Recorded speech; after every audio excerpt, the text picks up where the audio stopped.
Welcome to Luca and Miguel. Enjoy the video. You begin by confirming the flue and damper are clear. This prevents backflow and sparks. Put on gloves, set a stable ladder, and inspect with an LED flashlight. Look for nests, soot, or obstructions.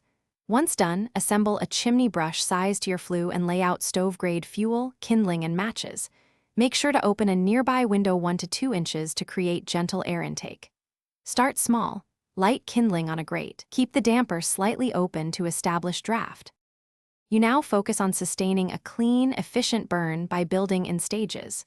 Start with small kindling, then add split logs so the fire can grow without smoldering. This reduces creosote buildup. Once the fire is established, adjust the damper in quarter increments.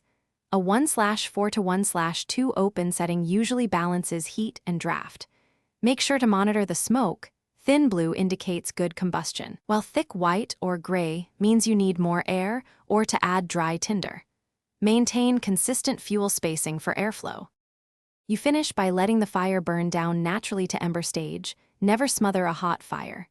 Reduce fuel gradually, and once embers are cool to the touch, close the damper to prevent heat loss. Make sure to schedule an annual chimney sweep and inspect flashing and mortar for cracks. If you encounter poor draft, signs include smoke backflow or slow ignition. Check the cap for blockage, excess creosote, or downwind downdrafts.